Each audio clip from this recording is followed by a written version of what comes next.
नमस्कार, मैं हूं अंजलि और आप देख रहे हैं सीपी न्यूज लाइव टीवी। तो चलिए शुरुआत करते हैं आज की प्रमुख खबर से। उत्तर प्रदेश के जनपद बाराबंकी से एक और बड़ी खबर आ रही है। आपको बताते चलें कि बाराबंकी के एनआरआई की करोड़ों की जमीन पर भूमाफियाओं ने किया कब्जा। पीड़ित की नहीं हो रही कहीं सुनवाई। जी हां, जनपद बाराबंकी के थाना मोहम्मदपुर खाला क्षेत्र के मूल निवासी एनआरआई संतोष कुमार मिश्रा, जिनकी बेहद बेशकीमती करोड़ों की जमीन जो राष्ट्रीय राजमार्ग पर थी, उस पर भूमाफियाओं ने फराड कर अवैध रूप से कब्जा कर लिया है।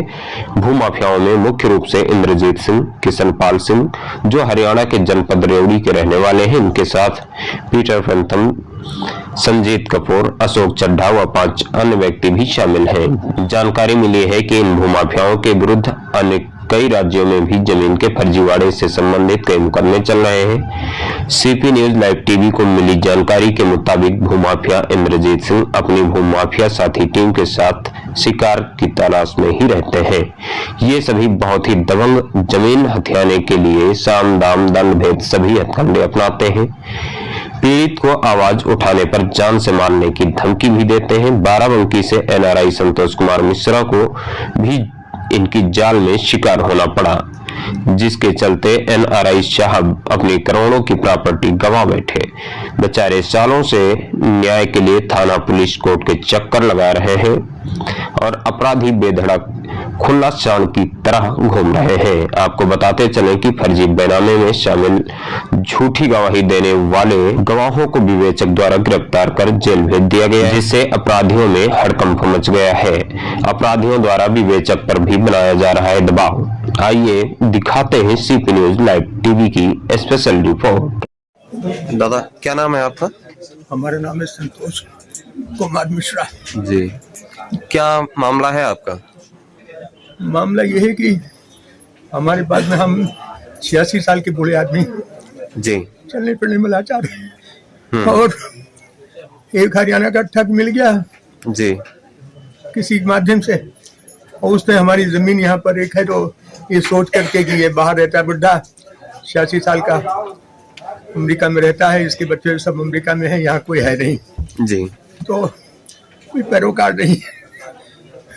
तो उसने हमसे मिल एग्रीमेंट करने के लिए हमसे फोन बात किया जी। हम आए, हमको पालम से इसने उठा लिया और लेकर के घर पहुंचा आपने कि आप वहाँ हमारी बेटी दामाद अपोलो में डॉक्टर हैं, तो उनके पास में हम जाना चाहते थे, वहीं रुकेंगे। तो इसने कहा कि नहीं, हम आप चलिए, बड़ी अच्छी बात करता है, जब मिलेगा तो कई बार कम से कम दर्जन बार हम पैर छुएगा, नाटक पूरा जानता है जी। तो करते कराते वो ले गए अपने घर गुड़गांव, और गुड़गांव में कुछ इसने अपना खिलाना पिलाना ये वो जो भी कुछ है, जैसा भी करके हमें इस बात से अनुभव था नहीं। और एक महिला इसने थी, धर्मेंद्र कौर बिंद्रा नाम की जी। तो उसने उसका भी इसने साथ लिया, कहाँ कैसे क्या करके हमें मालूम नहीं है, लेकिन वो यहाँ लेकर के हमको आया, धर्मेंद्र कौर बिंद्रा भी आई जी।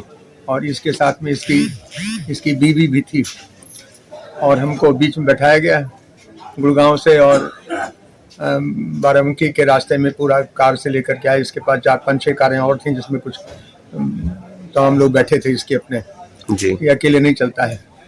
तो वो क्या नाम है इनका जो लेके आए थे आपको? इसका सर नाम है इंद्रजीत यादव जी। हरियाणा का रहने वाला है। अच्छा। इसके खिलाफ जाने कितने मुकदमे चल रहे हैं यहाँ कई सूबों में। जी जी। फिर यहाँ लेके आए आपको, बाराबंकी लेके आए, उसके बाद लेकर के आया। बाराबंकी लेकर के आने के बाद में फिर ये ले गया, बिल्डर एग्रीमेंट हमको दिखाया था, हमने उसमें संशोधन करके एक फाइनल बन गया था जी। लेकिन जब ये लाया तो बिल्डर एग्रीमेंट वगैरह चेंज करके, उस समय यहाँ पर अखिलेश यादव की सरकार थी जी। उसमें इसने जो भी सेटिंग रही हो, लेकिन वो भी इनका सेट था, आदमी जो था वो सब रजिस्ट्रार जी। तो सब रजिस्ट्रार से करके साठ गांठ करके जैसा भी करके, और वो बैनामा बजाय बिल्डर एग्रीमेंट के बैनामा लिखवा लिया गया, और हमने जो पढ़ा था उसको बदल दिया गया। बदलने के बाद में उसे दे दिया गया। मुख्य बात यह है कि उसमें बैनामा लिखा है कि इनको भुगतान 6 चेकों के द्वारा 7 चेकों के द्वारा जी भुगतान हो चुका है।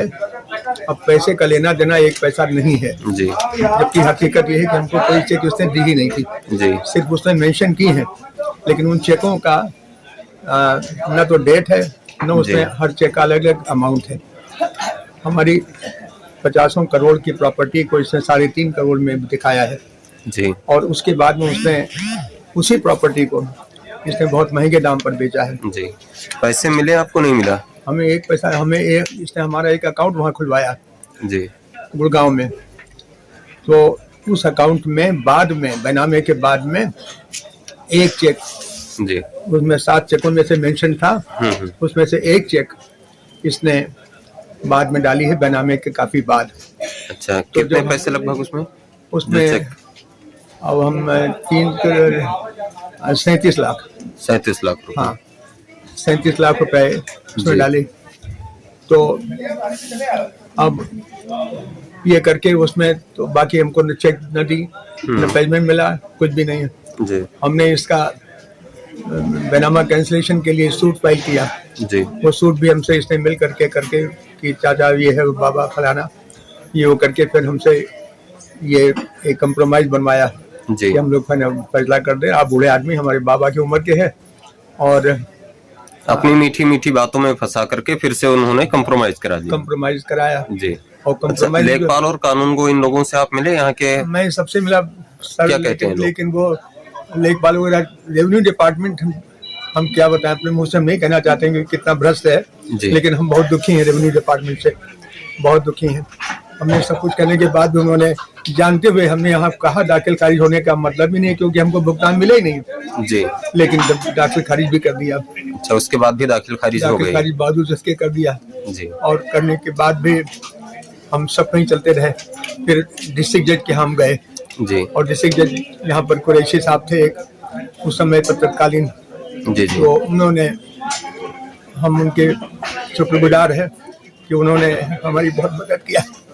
उन्होंने ये लिखा जजमेंट में कि बैनामा तो हुआ है, ये जांच का विषय है कि किन परिस्थितियों में हुआ है, लेकिन भुगतान नहीं हुआ है, जी भुगतान प्रमाणित नहीं हो पा रहा है, जी लिहाजा बैनामे का कोई मतलब नहीं है।